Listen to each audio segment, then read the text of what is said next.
आइए इंस्पेक्टर, मैं mister Wadia. Sir मैंने ही आपको फोन किया था। सर नीचे बेसमेंट में कार पार्किंग है, उसी में। Sir it's horrible. सर मैं आपको ये कौन? सर ये मोहित मिस्त्री, उसका हस्बैंड। सर वो मेरी। अभी नहीं, बाद में। हटो।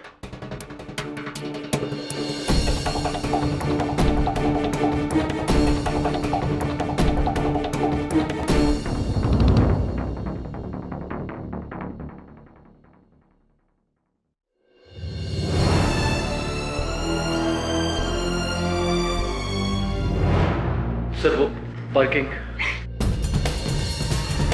चलो।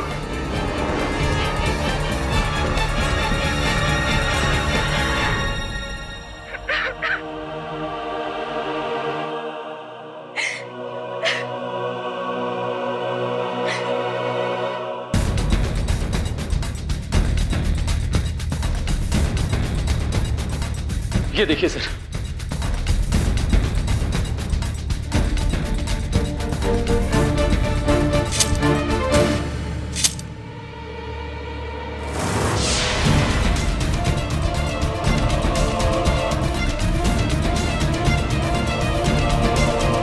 इधर आओ।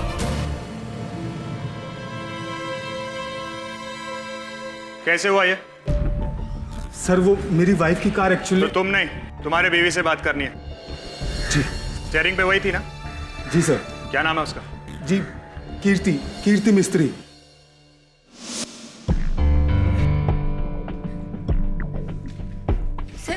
सर मैं 1 घंटे पहले ही अपने 9th फ्लोर के फ्लैट से नीचे आई थी लिफ्ट से। बेसमेंट में गई थी गाड़ी निकालने के लिए। मैं अपनी माँ के यहाँ जा रही थी। आकर बताती हूँ ना, और तुम टेंशन मत लो।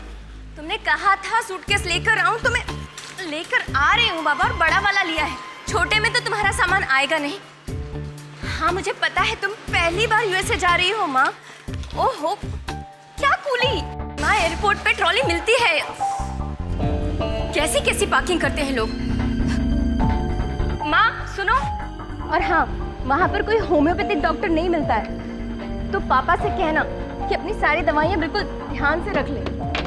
हाँ हाँ वहाँ यूएसए में कोई भी तुम्हें होम्योपैथिक डॉक्टर मिलने वाला नहीं है। अरे हाँ अब तुम फोन रखोगी तो मैं आऊंगी ना। हाँ हाँ माँ फोन रखो, मैं आ रही हूँ।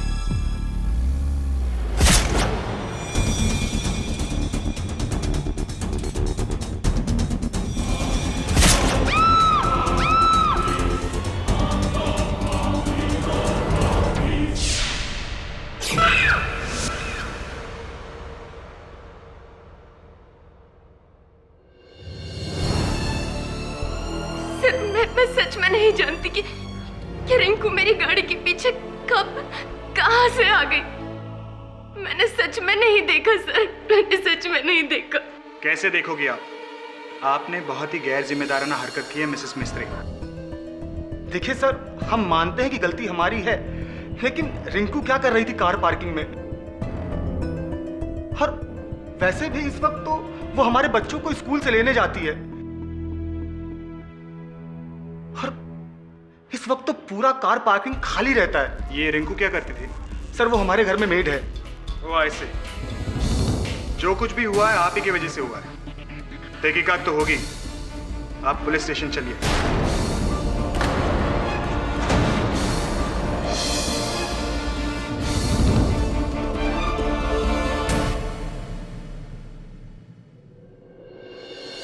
ये केस आप मेरे पास क्यों लेकर आए? ये तो एक्सीडेंट केस है। मेरे एक मित्र हैं एडवोकेट पंथकी, जो इस तरह के एक्सीडेंट केसेस के स्पेशलिस्ट हैं। आप कहें तो उन्हें फोन कर दूं। अगर ये एक्सीडेंट केस होता तो मैं आपके पास आता ही नहीं मिस्टर पाठक। पुलिस इसे मर्डर कह रही है, और उनका मानना है कि कीर्ति ने जानबूझकर रिंकू को अपनी कार से कुचल डाला, उसे जानबूझकर मारने के इरादे से। जानबूझकर? जी हाँ, जानबूझकर। योर ऑनर, मिसेस मिस्त्री ने उनकी मेड रिंकू की जान ली जानबूझकर। कैसे? ये फोटोग्राफ्स प्रूव करेंगे। योर ऑनर, नॉर्मली जब ऐसा कोई हादसा होता है तो मरने वाले के शरीर पर से एक बार गाड़ी गुजर जाती है, थे, लेकिन यहाँ पे रिंकू के मृत शरीर के ऊपर से एक बार नहीं, दो बार नहीं, तीन बार मिसेस मिस्त्री के गाड़ी के टायर्स गुजरे।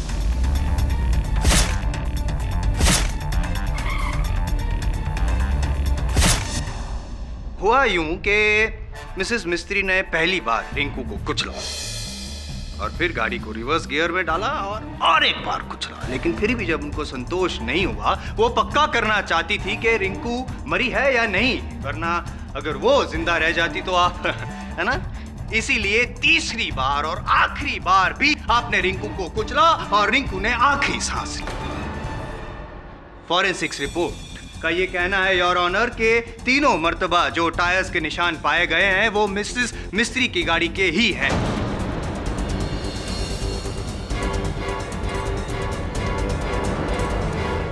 तीन बार कुचलना, इस घिनौने अपराध को मैं हादसा नहीं कहूंगा your honour, it is a cold blooded intentional murder. But why? क्यों जायसवाल साहब? मुझे पूरा विश्वास है कि आप अदालत को यह भी बताएंगे कि इस हत्या के पीछे उद्देश्य क्या था। क्यों भला कीर्ति जी ने अपने ही घर के मुलाजिम रिंकू जी की हत्या की, जबकि इन दोनों के बीच में कोई बैर, कोई दुश्मनी नहीं थी, राइट? जी हाँ सर, रिंकू मेरे घर में काम कर कर बहुत खुश थी। वो पिछले 6 सालों से मेरे यहाँ काम कर रही थी, बल्कि वो हमारे परिवार का एक हिस्सा थी, हिस्से की तरह थी, हमारे परिवार जैसी थी। फैमिली के हिस्से की तरह थी और शायद फैमिली का हिस्सा बनना भी चाहती थी। चाहोगे यार? बताऊंगा, धीरे धीरे सब बताऊंगा, लेकिन पहले दिखाऊंगा फुटेज। योर ऑनर, इनकी बिल्डिंग की लिफ्ट में जो सीसीटीवी कैमरा लगे हुए हैं उनका एक फुटेज मैं यहाँ पे दिखाना चाहूंगा, जहाँ पे रिंकू इनके बच्चों को स्कूल से पिकअप करने के लिए ठीक दोपहर को 1:15 बजे आखिरी बार नीचे उतरी और फिर ऊपर। आइए देखते हैं पाठक साहब फुटेज।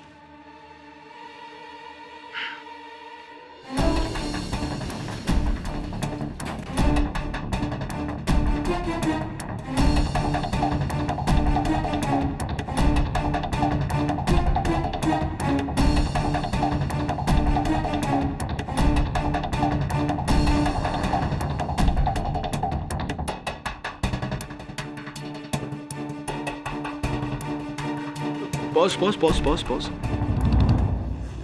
योर ऑनर, मैं मिस्टर वाडिया को कटघरे में बुलाने की अनुमति चाहता। इजाजत है। ये वीडियो देखा आपने मिस्टर वाडिया? जी। आप ही थे रिंकू के साथ लिफ्ट में? जी हाँ। मैंने देखा कि जब आप रिंकू से बात कर रहे थे, डर रही थी, घबरा रही थी, और फिर विशेषकर यहाँ वो देखिए, जब आपने रिंकू को काट देने का प्रयास किया तब वो एकदम से डर के पीछे हटी।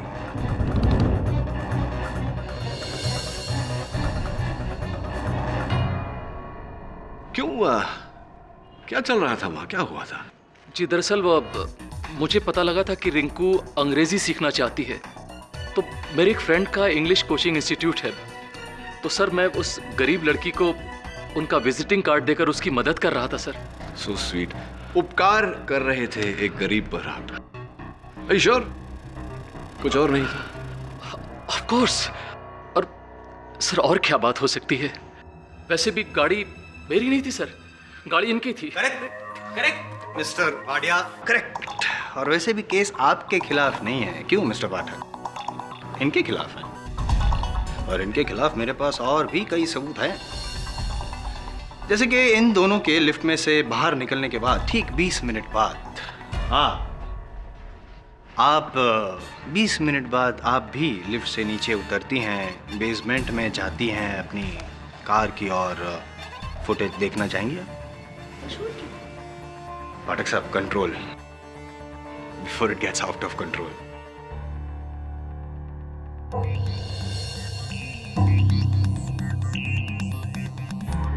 फुटेज में आपके हाथ में सूटकेस है? जी है। नहीं, क्यों है?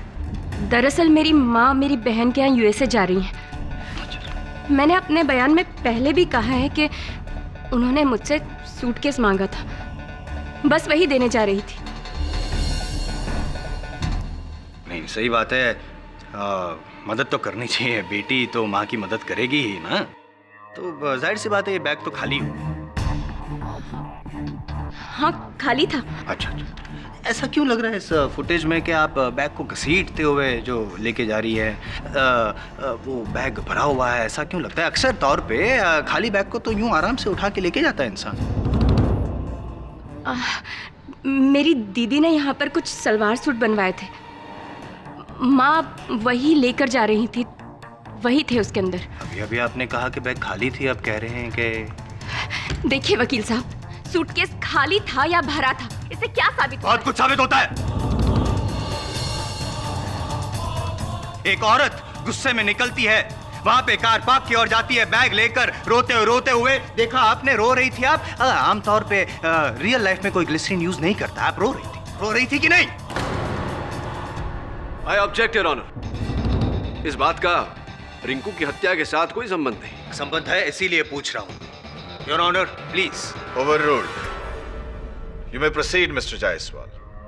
Thank you. मिसेस कीर्ति, असल में आप अपना घर छोड़कर जा रही थी अपने माँ के घर। मैं नहीं, माँ के घर जा रही थी, और आपकी माँ तो 3 महीने बाद यूएस जाने वाली है, तो अभी से आप बैग लेकर क्यों?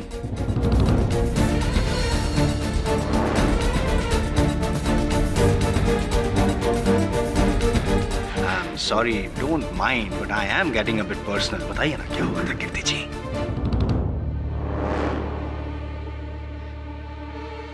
जी हाँ, झगड़ा हुआ था। You are. मिस्टर जायसवाल, झगड़े तो हर घर में होते हैं, आपके घर में भी होते होंगे।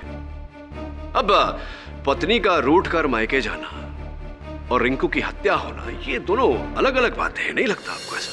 Please don't doubt my intentions mister Pathak. आप कहना क्या चाहते हैं मिस्टर जायसवाल? आपका इशारा किस ओर है? योर ऑनर, मेरा इशारा किस ओर है और मेरा इरादा क्या है अभी साफ हो जाएगा मेरी अगली गवाह के साथ, मिस एलिस। साहब, मेरा नाम एलिस है। मैं उसी बिल्डिंग में मिस्टर और मिसेस जागीरदार के घर पर काम करती हूँ। रिंकू मेरी बहुत अच्छी दोस्त थी। रोज शाम को बच्चों को लेके हम गार्डन में मिला करते थे, काफ़ी गपशप किया करते थे। लेकिन उसकी मौत के 2 दिन पहले रिंकू ने मुझसे बहुत अजीब बात की थी।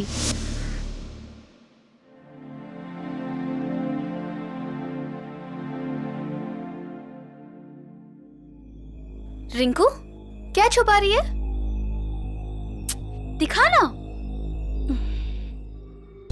हाय ला, ये तो सोने का है ना?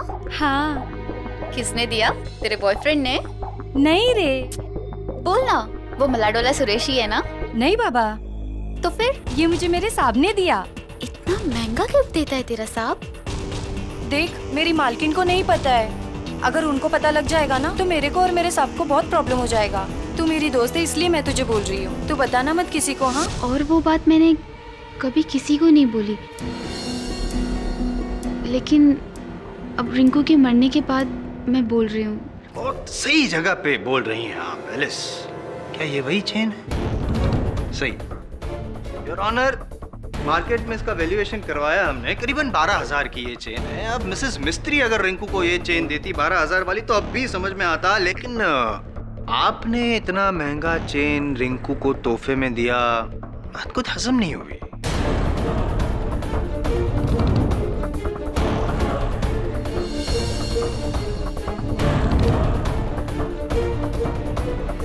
क्या इस बात पे रोशनी डाल सकते हैं मिस्टर मिस्त्री, मोहित मिस्त्री? आपकी मेड रिंकू की उंगलियों के नाखून में से कुछ मिला है। फॉरेंसिक का ये कहना है कि उनकी उंगलियों के नाखून में से किसी मर्द की चमड़ी के अंश मिले हैं। जाहिर सी बात है कि मरने से पहले किसी मर्द के साथ उनका जिस्मानी संबंध हुआ होगा।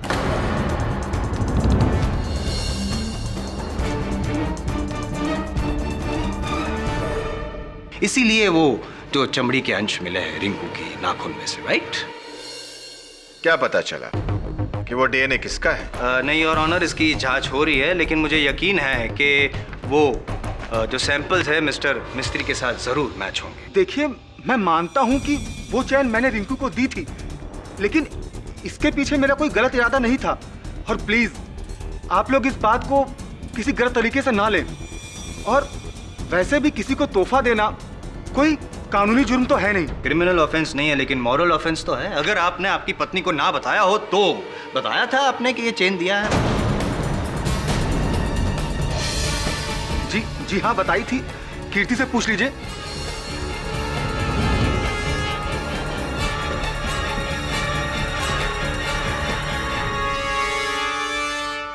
जी हाँ वकील साहब, मोहित ने मुझे ये बात बताई थी। और आप सब लोगों को गलतफहमी हुई है कि मोहित और रिंकू का कोई अफेयर था। इनफैक्ट ये चेन तो मैंने ही रिंकू के लिए सिलेक्ट की थी। हाँ। अच्छा, करेक्ट। दोनों को पता था, आपको भी पता था, तो एलिस ने क्यों अभी कहा कि ये बात आपको ना बताए वरना गजब हो जाएगा? मैं क्या जानूं ये बात? लेकिन मैं जानता हूँ। क्या आप जानती थी कि आपके पति मोहित का अफेयर था आपकी चहेती मेड रिंकू के साथ? आप नाराज थी इस बात से, आप अपने पति के साथ लड़ी झगड़ी, लेकिन जब वो नहीं माना तो आप अपना सामान लेकर निकल पड़ी घर की ओर जाने के लिए अपनी गाड़ी से, और जाते जाते उस रिंकू को भी कुचल गई अपनी गाड़ी से।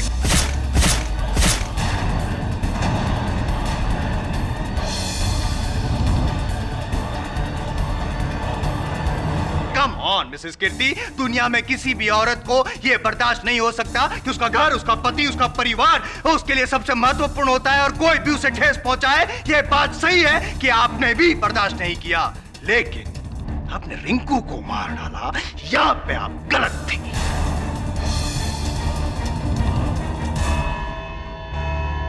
यह अदालत अगली सुनवाई तक के लिए मुलतवी की जाती है।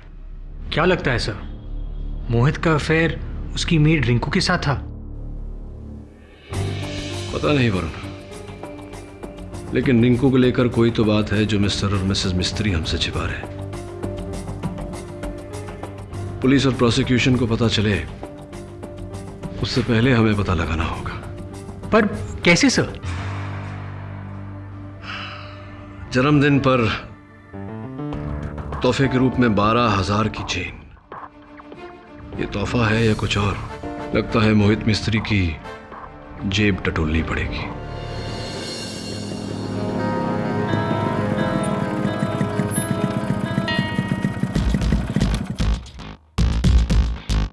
शिफाली, मैं तुम्हें बाद में कॉल करता हूँ।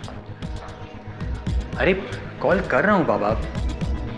शिफाली, मैं लिफ्ट में दाखिल होने वाला हूँ, सिग्नल वैसे ही कट जाएगा। ट्राई एंड अंडरस्टैंड बाबा। हाँ, मैं कर रहा हूँ। आप तो मिस्टर केडी पाठक के साथ काम करते हैं ना? जी हाँ, मेरा नाम वरुण है। अच्छी। मिस्टर मिस्त्री से मिलने आया रिंकू की डेथ के सिलसिले में।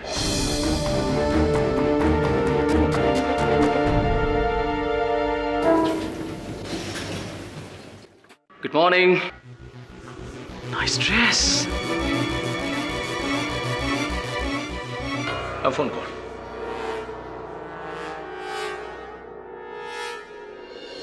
कमाल करते हैं आप। मिस्टर पाठक को मैंने अपनी वाइफ का केस दिया और आप तो हमारे ही पीछे पड़ गए हैं। और जब मेरी वाइफ कीर्ति ने भी कह दिया कि मेरे और रिंकू के बीच में कुछ नहीं है, तो आप इस बात को मानते क्यों नहीं हैं? आप और आपकी वाइफ जो भी कहे, लेकिन आपके क्रेडिट कार्ड स्टेटमेंट्स कुछ और ही कहते हैं। 12,000 की सोने की चेन तो आपने खरीदी, उसके साथ ही हर महीने 5 दिन आप यहाँ से 2 किलोमीटर दूर होटल डेल स्टार में एक कमरा बुक करते थे मिस्टर और मिसेस सेठी के नाम पर। ये मिसेस सेठी रिंकू ही थी ना? देखिए, आपको मेरे जाती मामले में दखल नहीं देना चाहिए था। मिस्टर मिस्त्री, अगर आप अपनी वाइफ को छुड़ाना चाहते हैं तो इन जाती बातों को बाहर आना ही होगा। देखिए, केडी से ये सबूत अदालत में भी रख सकते थे, लेकिन उन्होंने मुझे पहले आपके पास भेजा, ये जानने के लिए कि सच क्या है। सच? जी हाँ, सच। इसलिए प्लीज सच बोलिए। अगर ये सच दुनिया के सामने आ गया तो मेरे फैमिली की इज्जत, उनका मान सम्मान। ठीक है, अगर आप सच जानना ही चाहते हैं तो सुनिए, प्रोसिक्यूशन जो कह रहा है वो सही है। कीर्ति मेरे अफेयर के बारे में जान गई थी। रिंकू और आपका? नहीं, रिंकू नहीं। मेरा अफेयर तो मेरी पुरानी गर्लफ्रेंड निशा के साथ में था।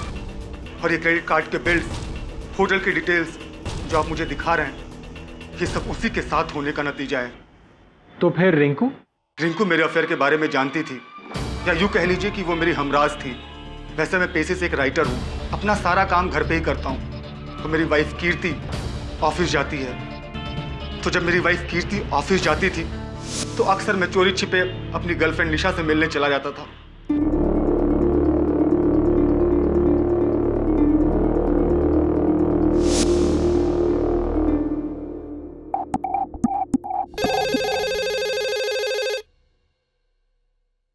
जी दीदी, साहब तो घर पे ही है, कुछ काम कर रहे हैं, बोला है डिस्टर्ब नहीं करने को। बच्चे होमवर्क कर रहे हैं। ओके। तो वो सोने की चेन उसके हमराज होने की कीमत थी। एग्जैक्टली। रिंकू मेरे अफेयर के बारे में जानती थी और वो कीर्ति को कभी कुछ ना बताए, इसलिए मैंने उसको वो दी थी। लेकिन एक दिन कीर्ति ऑफिस से जल्दी आ गई और उससे हकीकत का पता चल गया।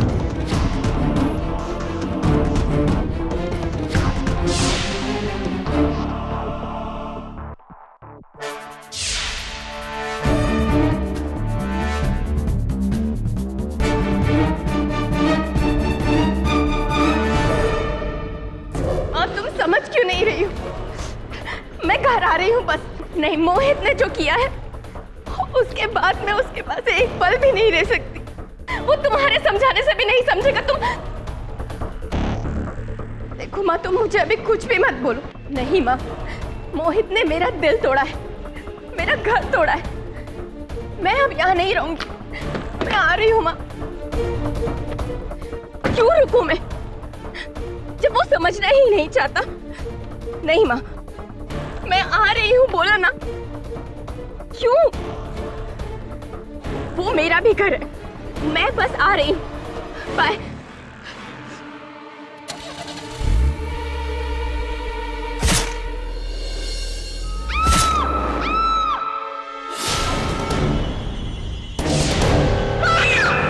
मिस्टर मिस्त्री, आप 100% श्योर हैं आपकी पत्नी ने रिंकू को नहीं मारा? 100%। मैं जानता हूँ कि कीर्ति रिंकू से खफा थी क्योंकि उसने मेरे झूठ में साथ दिया था। लेकिन कीर्ति जानती थी कि हमारा घर रिंकू की वजह से नहीं बल्कि मेरी गलती से टूटा है, इसलिए उसके पास उसको मारने की कोई वजह ही नहीं थी।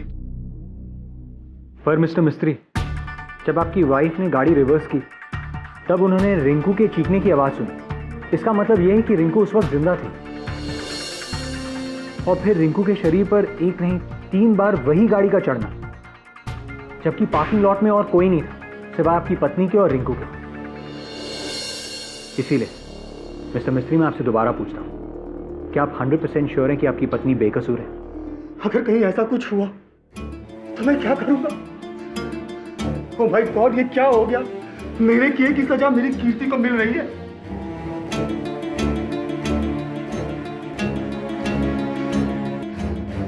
केडी सर, रिंकू के बारे में यह पता चला है कि वो ज्यादातर मिसेस मिस्त्री के फ्लैट में ही रहती थी। मिसेस मिस्त्री के बच्चों को स्कूल से लाने जाती थी, उन्हें गार्डन लेकर जाती थी और कभी कभी मार्केट जाती थी। एलिस के सिवा उसकी और कोई दोस्त नहीं थी और ना ही कोई दुश्मन। अगर ऐसा है वरुण, फिर उसे कोई क्यों मारना चाहेगा? कौन मारना चाहेगा? एक काम कर, वो लिफ्ट के सीसीटीवी का फुटेज लगा।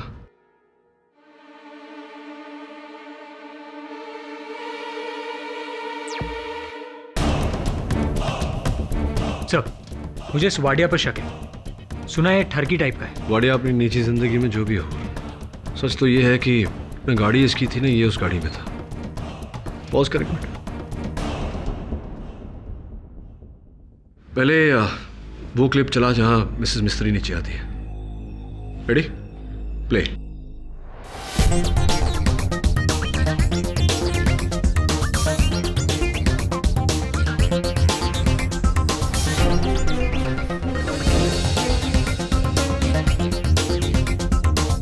Okay pause. 1 minute 10 second. अब वो जिसमें वाडिया और रिंकू है। रेडी? प्ले।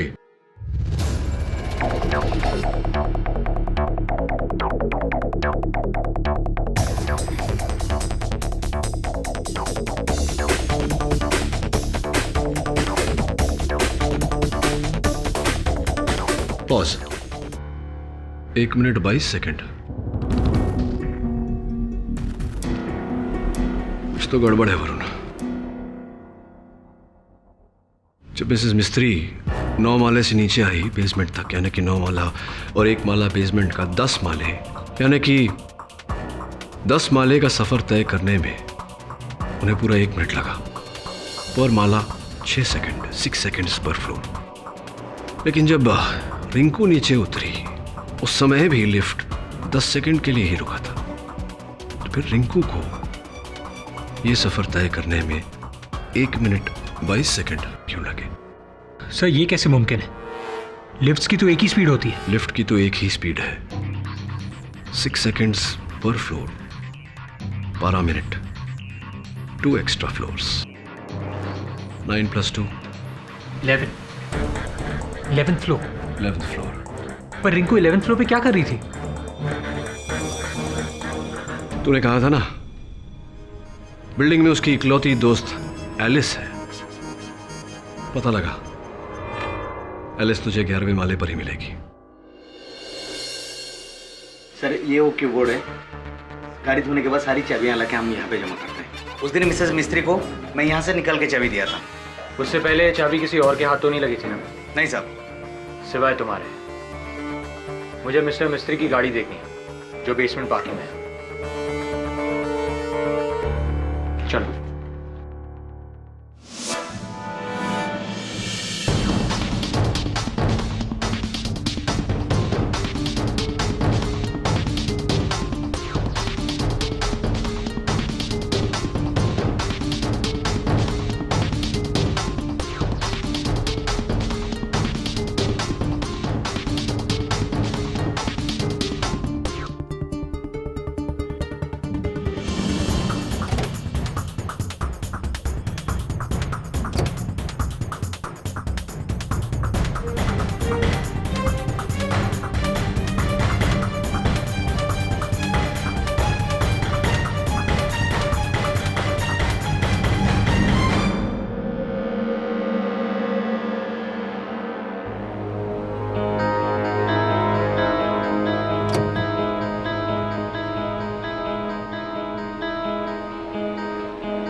साहब कुछ नहीं मिलेगा। पुलिस 2 बार चेक करके जा चुकी है। मिसेज मिस्त्री के निशान के सिवाय कुछ नहीं मिलेगा। हाँ फिर तो तुम्हारा निशान भी नहीं मिलेगा।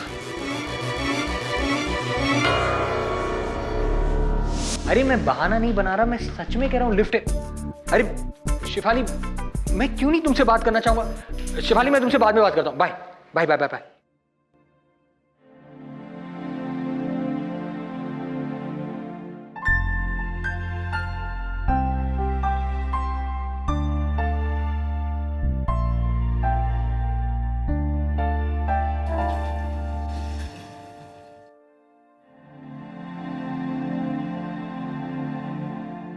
चुप, दोनों चुप हो जाओ।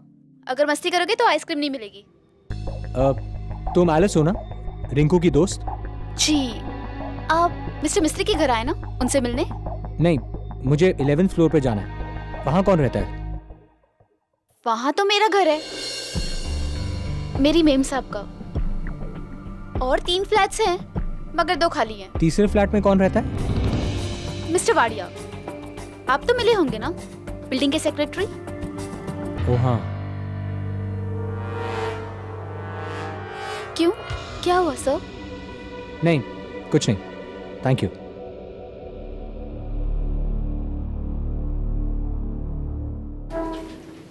चलो बाय बाय।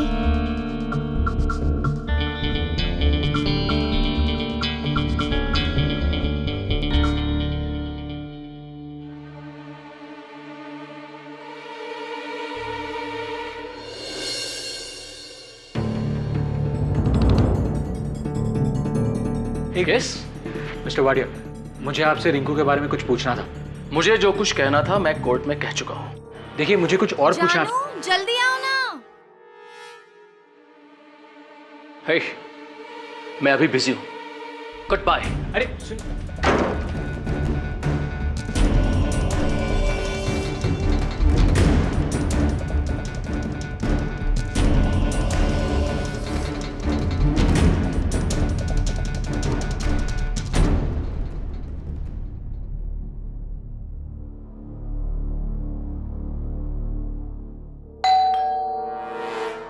जी हाय।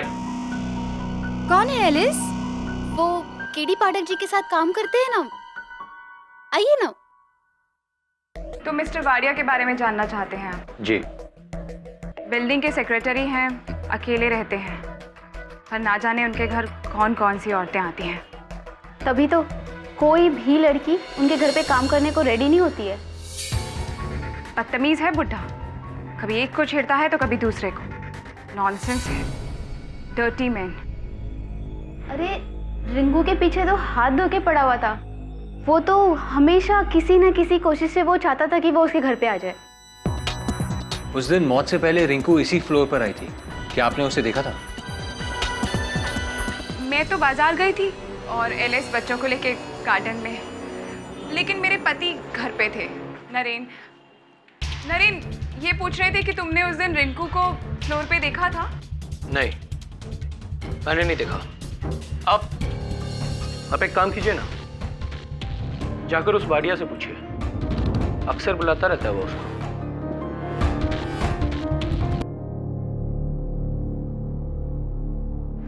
एलिस तुम जाके प्याज काट दो और सब्जी भी बना देना। आप चाय पियेंगे? हाँ। चाय पियेंगे आप? नहीं थैंक यू। मैं खाना बनाने के अलावा सब कुछ कर लेती हूँ। अब प्लीज मुझे बताएंगे कि इस केस के सिलसिले में आपने मुझे यहाँ क्यों बुलाया और मैंने किया क्या? ऑफ कोर्स बताएंगे ना आपको मिस्टर नरेन जागीरदार। लेकिन उससे पहले ये बताइए कि अपने कथन में आपने कहा था कि आपने उस दिन रिंकू को अपनी बिल्डिंग के 11वें माले पर नहीं देखा। जी, नहीं देखा। और रिंकू के साथ आपका कोई लेना देना नहीं था। What nonsense! Of course not! भड़किए मत। चलिए ये सब टची टॉपिक्स छोड़कर कुछ और बात करते हैं। अरे क्या जिस दिन रिंकू की हत्या हुई क्या पक रहा था लंच पर आपके घर में? क्या बकवास सवाल पूछ रहे हैं आप मुझसे? बेतुका लगता है पाठक साहब, भूख लगे आपको हैं? वरना ऐसे सवाल ना करते आप। लंच का मेन्यू और मर्डर का क्या लेना देना? योर ऑनर, अगर प्रोसिक्यूटर साहब थोड़ा सा धीरज धरे तो अर्थ सामने आ जाएगा। Over ruled. क्या कह रहा? हाँ, क्या क्या पक रहा था लंच में आपके घर में?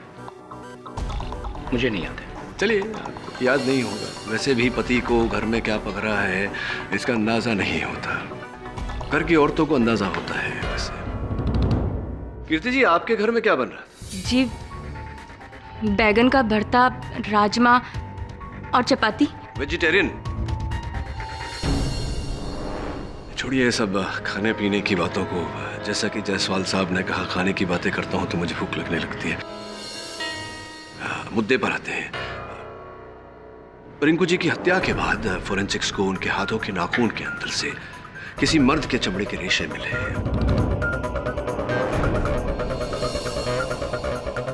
स्पष्ट है कि हमने उन रेशों का डीएनए टेस्ट करवाया तो पता चला कि वो रेशे ना तो मिस्टर वाडिया से मैच हो पाए, ना ही मिस्टर मिस्त्री से। मैं आपसे पूछना चाहूंगा मिस्टर जागीरदार, क्या लगता है आपके अनुमान से किसके साथ मैच हुए होंगे वो रेशे?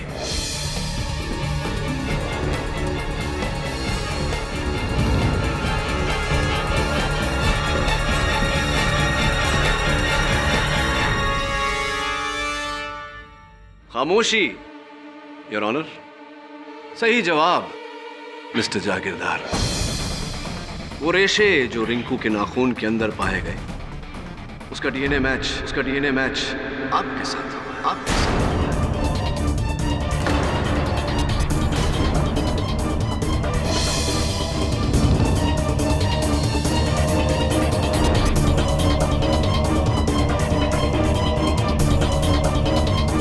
बोलिए, कुछ कहना चाहते हैं इस बारे में आप? कैसे पहुंचे आपके रेशे रिंकू के नाखून के अंदर? मेरे और रिंकू के बीच में थे।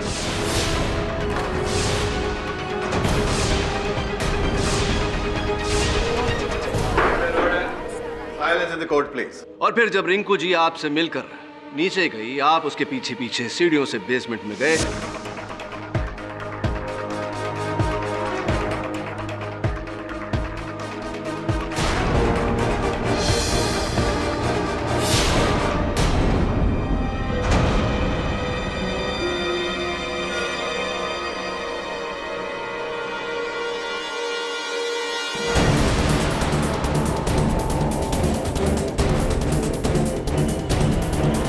आपने कीर्ति जी की गाड़ी ली, 2 बार ठोकर मारी रिंकू को, उसे कुचला गाड़ी के नीचे।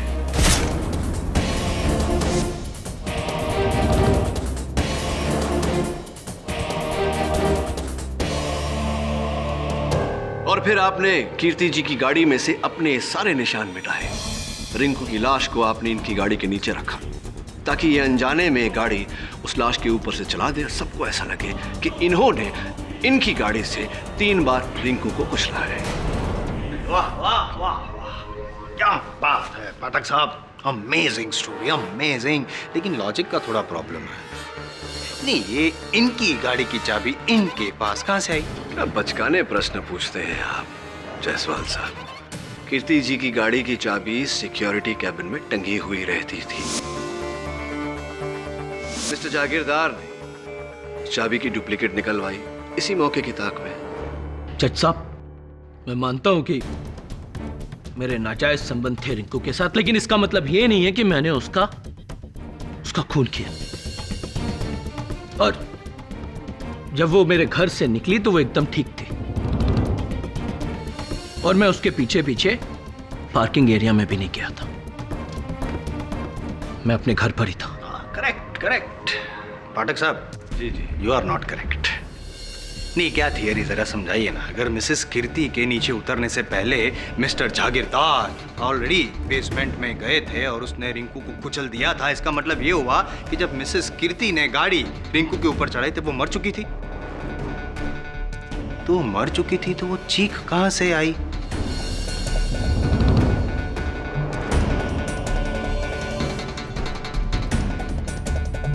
मुर्दे बोला करते हैं, that is an old saying. Now let's come back into reality. लाशें बोलती नहीं है। इसका मतलब यह हुआ कि जब गाड़ी मिसेस कीर्ति ने रिंकू के ऊपर चढ़ाई तब वो जिंदा थी और तभी मरी जब इन्होंने गाड़ी ऊपर चढ़ाई।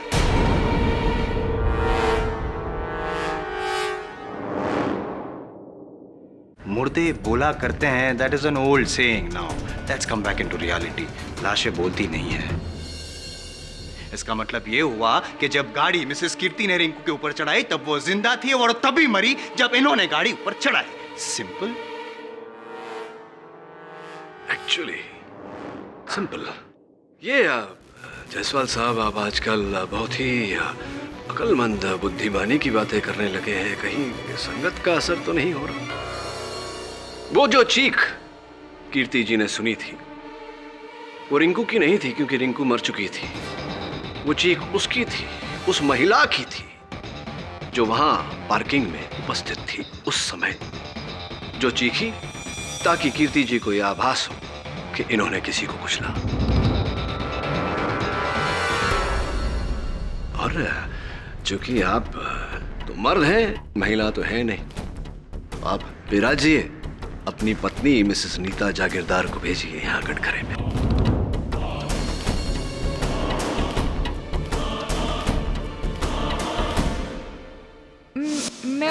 मैं तो बाजार गई थी और उस वक्त मैं बिल्डिंग में नहीं थी, और वैसे भी मैं रिंकू को क्यों मारूंगी? क्योंकि आपके पति का वो नाजायज संबंध था रिंकू के साथ। लेकिन ये बात मुझे अब पता चली। नरेन, मुझे तुमसे ये उम्मीद नहीं थी। अब पता चला एलिस मुझे क्यों बोलती थी कि आप घर पर ही रहा करो ताकि मैं तुम्हारी करतूतों पर नजर रख सकूं। I hate you, Naren. I hate you। मुझे तुमसे ये उम्मीद नहीं थी। देखिए मैडम, ये घरेलू झगड़े घर में ही हो तो अच्छा है।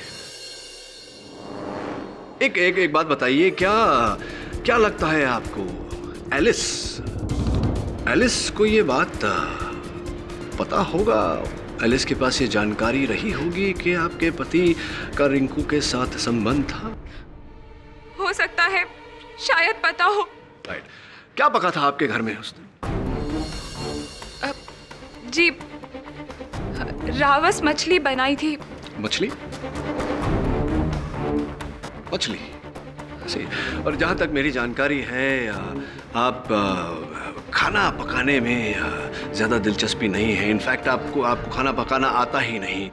जी हाँ, एलिस ने ही बनाई थी। राइट। और वो मछली धोना, काटना, ये सब काम भी? ये क्या हो रहा है?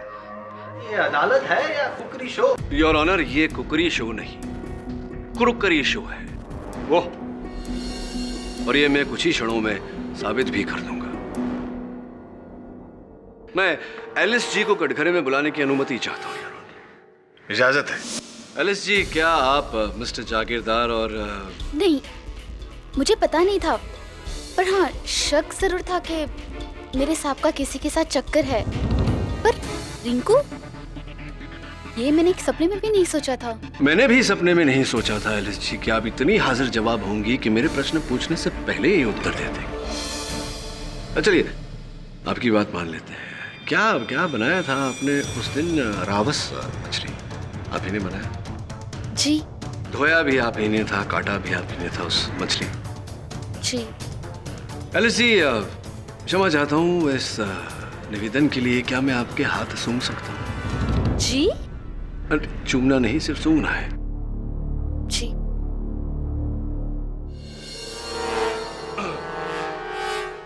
एलिस जी, आप यहाँ अदालत में आने से पहले प्याज, अनियंस काट के आई हैं। जी। यही प्रॉब्लम हो गई आपको। आप खाना बनाने के बाद अपने हाथ ठीक से धोती नहीं है। जो आपने पकाया है उसकी बू आपके हाथों में रह जाती है। ऐसा ही हुआ उस दिन भी। रिंकू को मारने के बाद आपने कीर्ति जी की गाड़ी में से हर निशान मिटा दिया, किंतु आपके हाथों में जो रावस मछली की बू थी वो इनके स्टीयरिंग पे रह गई, और अब भी इनके स्टीयरिंग पे रावस मछली की बू आ रही है।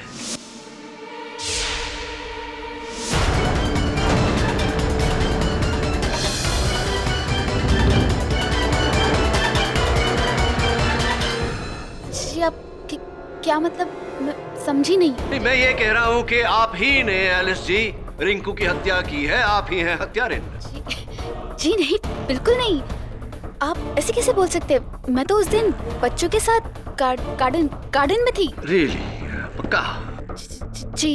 बच्चों को बुलाकर पूछते हैं, क्योंकि जहाँ तक मेरी जानकारी है बच्चों की स्मरण शक्ति बहुत तेज होती है और बच्चे कभी झूठ नहीं बोलते हैं। योर ऑनर, मैं बच्चों को बुलाकर यहाँ पूछना चाहता हूँ। बच्चों को क्यों? मेरे बच्चों को इस अदालत में मत घसीटिए, वो बेचारे मासूम है। मेरे बच्चे?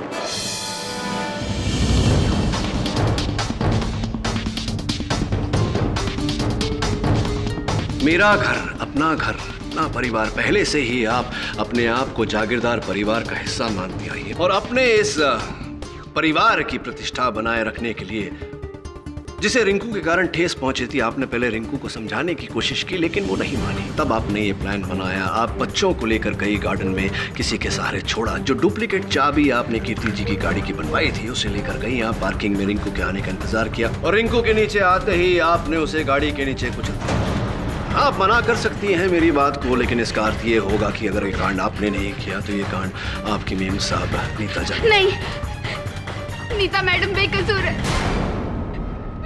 मैं नहीं मारा रिंकू, नहीं मारा।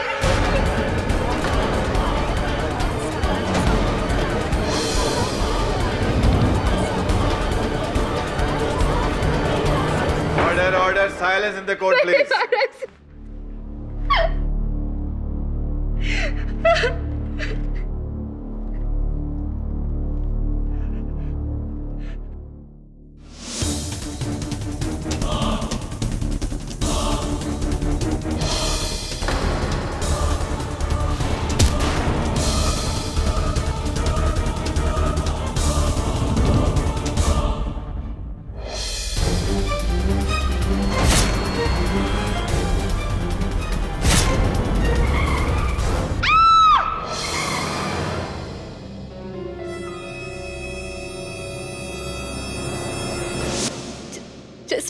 ओसवाल साहब ने कहा था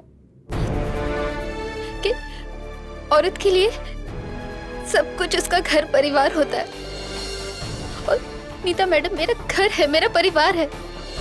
जो उन्हें तोड़ने की कोशिश करेगा मैं उन्हें नहीं छोड़ूंगी। ये बात मैंने रिंकू को समझाया था, लेकिन वो ये चीज समझने को राजी ही नहीं थी। उसको सबक सिखाने के लिए कि जब उसका घर टूटेगा तो उसे कैसा लगेगा, इसलिए मैंने ये सारा चीज किया। और इसीलिए आपने मिस्टर और मिसेस मिस्त्री को शिकार बनाया। कसूर मेरा नहीं था, कसूर रिंकू का था। अगर वो मेरे परिवार को नुकसान नहीं पहुंचाती तो मैं शायद कभी नहीं करती।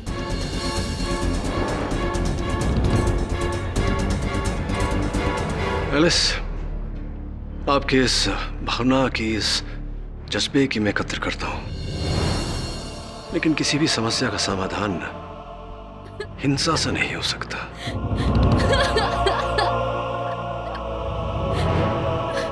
एलिस, मैं केस योर ऑनर। यह अदालत एलिस डिसिल्वा को रिंकू सन्याल के कत्ल में दोषी पाते हुए हिरासत में लेने का हुक्म देती है और कीर्ति मिस्त्री को इस मुकदमे से बाइज्जत बरी करती है। The case is closed. Pathak साहब, अब क्या है यार? क्या पकाया है आपने यार? हाँ। नहीं, इस कच्चे केस को पकाया, जीत गए आप। Congratulation sir. कंग्रेचुलेशन तो मुझे तुम्हें कहना चाहिए। मुझे? हाँ, तुम्हारे उस मछली के मुंह के कारण मैं सत्य तक पहुंच पाया हूं। वेल डन मालूम। Thank you sir. कभी कभी बच्चा भी अच्छा काम कर जाता है।